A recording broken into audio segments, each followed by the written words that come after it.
What's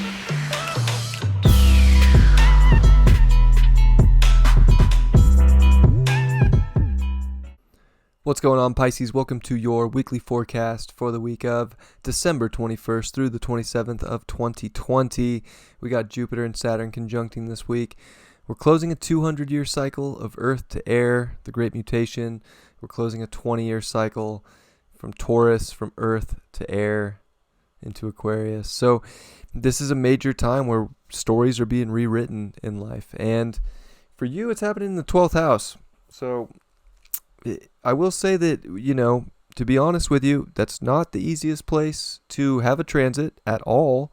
And Saturn is hard in the 12th. And you know what? Jupiter is actually probably one of the hardest 12th house transits, believe it or not. So I think that you have a lot, but Jupiter is going to come into your first house of Pisces by the end of April. So it's not all, it's going to be pretty quick. And the positive note of Jupiter in the 12th is Jupiter in the 12th is like an angel on your shoulder. So when things get hard, or if unseen things are happening and you're just feeling like there's something weird going on, and maybe it's taking you to a weird place where you have to escape, I just want you to know that you know there's a force out there that does have your back. And the more you can tune into that energy spiritually and understand that, the better it will feel. If the hard times come up in the next year, come back to that space within yourself, come back to the connectedness, and you'll see that, you can get out of the crisis. You can surrender, and that surrender is actually, that's the cure at any time. But it's definitely a hard one for Pisces, I would say here, but it's beautiful too, because honestly, it could connect you more than ever before if you're willing to go and do that work inside of yourself, because it's unseen energy with the 12th house. So it's definitely endings and beginnings here. So I think that there are major endings into new beautiful beginnings, but you don't want to escape reality too much. You definitely want to stay present, stay here, but go inside and do that work to figure out the reality more. So it's definitely big there. People, a lot of astrologers talk about how hard this is for the other fixed signs, but I would say Pisces is right up there with this 12th house transit. So it's going to be okay.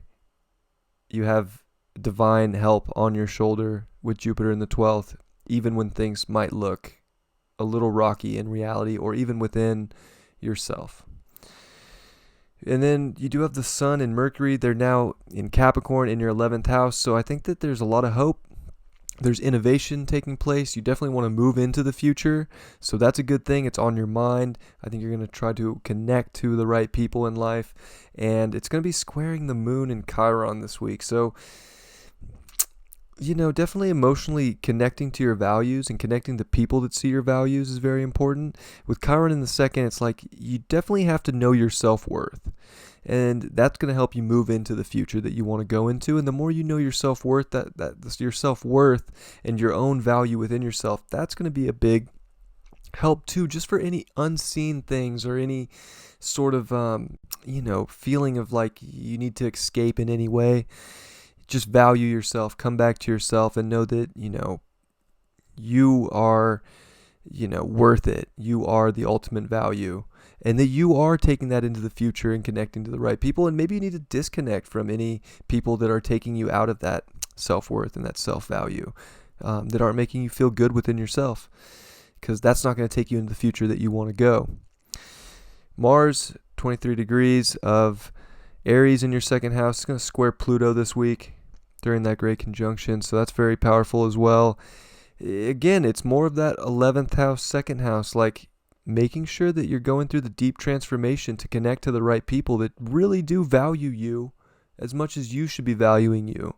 And I think that really the trick is like the place you want to move into, that innovative new future, that hope, that optimism that the 11th house can bring, and connecting to the right people, you have to make sure that you're taking action for your values first. Does it feel like it's going to take you to the place you want to go and create the world that you want to create, or not? And that's kind of the square point, is like, you know it with Mercury there, and it's being illuminated by the sun, but are you going to act on your values? Or are you going to let people take you into a weird place if it's going that route? So people are very important. I think you have to trust, your soul with Pluto there. What makes you feel connected and what doesn't, and what makes you feel ultimately connected to your values and yourself and the self-love and self-worth. And then we have Neptune in your first house, squaring the node still. That's not going away. So I think that's important. Just to not be delusioned by what you can go after in life. And I think that you need to definitely focus on going after, like, getting the inner world right. That kind of goes along with the 12th house transit. Like, the more inner stuff that you can do to find your comfort, to find that security, is going to help you in a big way right now. And make sure that, like, your home life's secure, and just getting things in order within yourself, because you don't want to get too lost in the outer world right now with the south node. I would say with the south node, it's not so much about what the public sees of you. It's more about your inner world and what you see within you, and if you have that value, because if you do, you'll be able to create the outer world that you want much easier. You also have Venus in your 10th house now, so that's good too. I think that's definitely trying to just open you up to, like, what you can create and the legacy you can live and create, and go after what does bring you value, whether it's a career, whether it's just putting yourself out there. It could feel good, but only if your inner world's right, and you're connected there, and your values are right? Because the Venus does have that second house kind of feel to it too, of, like, the self-worth. It's not only is Venus the relationship to other people, but it's the relationship to yourself. And maybe it's just by finding that relationship to yourself that you can put it out there with other people that are going to, get the career thing going, or get just, some sort of public image right. But it's not so much with the South Node in Sag about, in your 10th house, of course, about what the public thinks. It's about what you think. And as long as you think that you're on the path to the right legacy, that's what's going to make you feel the best. It's a big time.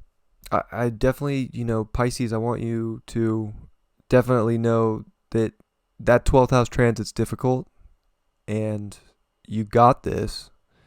But don't put too much weight on what the world wants. Put weight on what you want within yourself, and make sure that you feel right.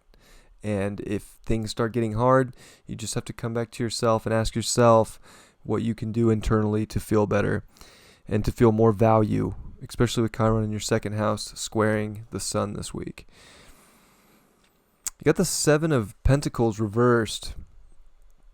So, I think that there's definitely work that needs to still be done, but I don't think it's the physical work. I don't think it's necessarily like putting too much into what's physical. I think it's more internal work that might need to be addressed to actually show you the value. And by doing that, then you're gonna know what physical things do need to be done. But I don't think you want to stress out on just the anything that's taking you out of your security inside and making you not feel good. Definitely isn't of the value. This card's kind of like upright. It's definitely like, put the work in and you'll have the success you want. Reversed, it's like, are you overworking yourself for something you don't value? So I think that has to be questioned. Make sure that you're putting the work in internally, and not working too hard for exterior things that aren't fulfilling you within, if that makes sense. I love you very much. Big week. I hope you have a great one, and I will catch you next time. Peace.